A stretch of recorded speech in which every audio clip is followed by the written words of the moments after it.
And I remember just going back now to 5 years old. I was raised in a single parent household with my mom, my sister. My sister is 11 and a half years older than me, so we didn't always have, we weren't the closest because it's just the age difference between us, I was a little 7-year-old and she was graduating high school going on to college, so it was just different levels. My mom and dad split up when I was 4 years old, and I had just moved into my house in Avenel, New Jersey.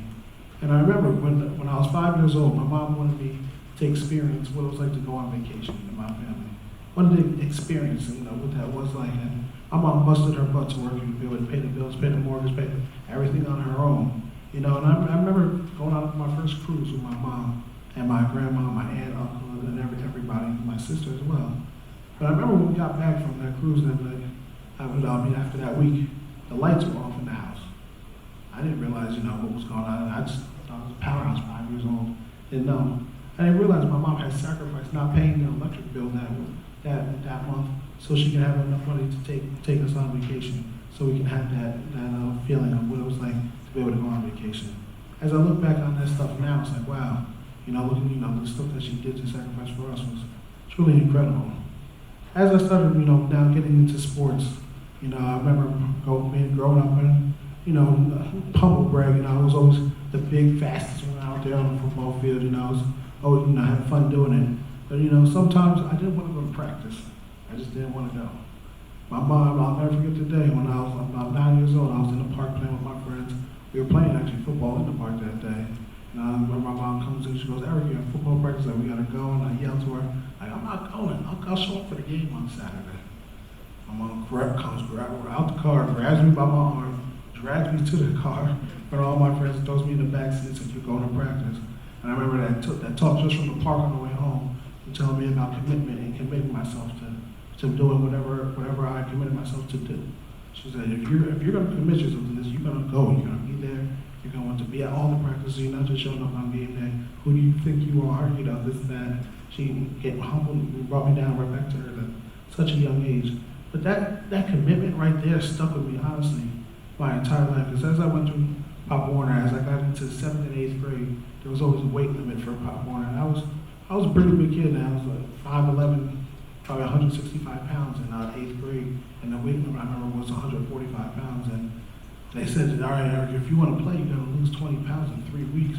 And I remember my coach was like, "Eric, how about you just skip this year, you just start lifting and get ready for high school." And I looked at my mom and I was like, "Mom, I don't want to skip this year. I want to play football."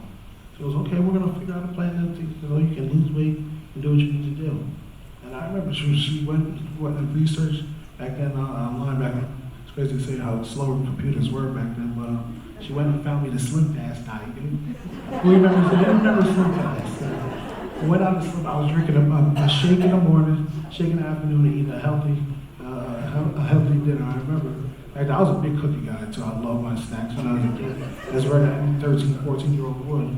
But I remember committing myself that time. She goes, "You don't only have to eat healthy, you have to actually start working out, running, things like that." And I remember I was running 4 miles a day with sweatpants on and garbage bags, everything, just to play the game that I loved. But it was that at that young age that brought me back to remember when I was 9 years old, committing myself to doing something that I wanted to do. And it's funny because in life, sometimes when we set goals in life that we want to do, when things get difficult, you seem to fall away from things like, "Oh, that's too hard," or "That's just going to take me too long to do that." And I really feel like that's a problem in society, just in life in general. When things get hard, sometimes people just shy away from it. But I remember how much I loved the game of football and why I wanted to play that game. And that's why I committed myself to losing that 20 pounds those 2 years in a row just so I could play the game. As I went out to high school now, I remember I was playing on the freshman team. We were killing it my freshman year. We had all my friends when we were on the team. We only had 20 players, but we went 9-1 that year. But I got called up to varsity the last 3 games. Our middle linebacker, he had an ankle injury. I got called up now because they said that I was the next best one to play. I remember that I had 45 tackles in those 3 games, and next thing you know, Rutgers came in that spring and they offered me a scholarship. They wrote it at the time. They wrote it down to my coach saying, as a junior, Eric LeGrand received a scholarship from Rutgers. And at that time, my mom was in heaven. All the sacrifices that she made as kids. I just told you one of them. Just not paying bills just so we can go on a vacation for us. My mom was just in heaven that day, and it made me realize look at this opportunity that I have ahead of me. It's a long way. I'm only in ninth grade now, but I have this opportunity. What am I going to do with it now? And one thing I do regret, I did stop playing baseball and basketball so I can always lift weights and everything. I do miss that. I didn't play that. But I committed myself at that age, and I remember my coaches always throughout my years, they never treated me like I was that star player. Going back to Papa, and I remember when I was a running back, I just wanted the ball. Never wanted the ball. I didn't want to get involved in that. Just give me the ball, I'll go score. I remember Coach Jack, he was one of the biggest influencers in my life. It was legit a full game of football. He did not give me the ball because I didn't want to block. Taught me a lesson at a young age, so I had to learn to block before I got the ball. To lead me, to bring me to the weigh-ins or bringing me to the field so I can run those miles with the other guys. Things like that. Until now I get to high school and I get the scholarship. Of course it spreads around fast. My sophomore year of high school, I remember there was this sewer that we had to crawl into, and the seniors always picked out the one guy to do it. So, and of course, since I was like, you want to be the star of the team? Guess who's crawling down in the sewer before practice, before we had to turn on the water, and then afterwards, sitting there, when everyone's joking around, like, oh, Eric, yeah, what's here, drink the water? I'm like, yo, hurry up, come on, I go home, things like that. It was just always just humbling situations in my life. So now when I get to Rutgers, now everybody's good. Everybody's good. And I remember I got recruited as a linebacker. They told me my goal weight to come in at was 232 pounds. Come in at 232 pounds. And the first day of training camp, Coach Shiano calls me up to his office and he goes, Eric, we're moving you to nose guard. And I was like, nose guard? I'm like, those are 300-pound guys, for those who don't know, like the big guys down low. I'm like, why are you going to move me to nose guard? I would have never came here. That's what I was saying at the time. I was highly upset, but he goes, you're big and fast. We don't want to hold you back your whole career. We know you can lift weights to get better. So anyway, I sacrificed what I had to do for the team. And my freshman year, honestly, in college, was one of the hardest years I ever had in my life because I was getting adjusted now to playing Division I football. But now I'm playing this new position I never played before, and they wanted me to play, right away. So I was getting thrown into the mix. Week 2 of the season, our second-string defensive end tears his ACL. And now they moved me over to the defensive end. So I started playing with a defensive end. I'm going through the motions there, just going through the off-the-field stuff. So between classes, getting adjusted with that was very hard for me, just going through that situation. Also, I remember me and my girlfriend, my first love, I said, we had just broke up and everything. I felt like the whole world was crashing down on me just in my first month of being playing football. It was just not a good situation, I felt like. So I played DN for a few weeks. Then we were having trouble with our fullback on offense. So they moved me to our offense to play fullback. And I've learned all these different terminology, things like that. I'm like, so many difficulties in my life that are going on right now. Finally, after 2 games, they moved me back to defensive end. And at the end of the season, I go back to nose guard. I'm like, after the end of my freshman year, I honestly contemplated and said, do I want to play this game of football? But it brought me back as I was going through that to my memories of when I lost the way to playing football. All the sacrifices through the years of playing the game that remember what your main goal is. I wanted to be able to buy my mom a house one day. I wanted to be able to have my mom be able to not have to ever worry about bills again. All for that one goal of being able to make it to the NFL one day and her not have to worry about anything. That was my goal, and I never let that stray from me, no matter all the sacrifices I had to make, the commitments, the friends that I couldn't hang out with or go here, go there. I remember that in my head because my main goal was to be able to get to the NFL and never have to have my family worry about anything again. So that kept me driven, kept me motivated, and unfortunately, October 16, 2010 happened. I fractured my C3, C4 vertebrae, and I was paralyzed from the neck down, as I have told you guys before. And you can now think just in that situation is now what? Now where do you go from here? Your dreams come crashing down on you. You're not playing the game of football anymore. Where are you going to go with your life? And honestly, it brought me back to the way that you treat people. And you're like, the amount of support that poured out for me when I got hurt was truly incredible. But it all came from the way I treated people my whole life growing up. Respecting my elders, just respecting everybody, and treating everyone just like they were a normal person. It didn't matter if they were good at this, good at that, whatever it was. Everyone always was on an even playing field for me. And it didn't matter skin color, anything. I didn't care. I loved being around people. And when I needed people the most, they were there for me. They came through in my time of need.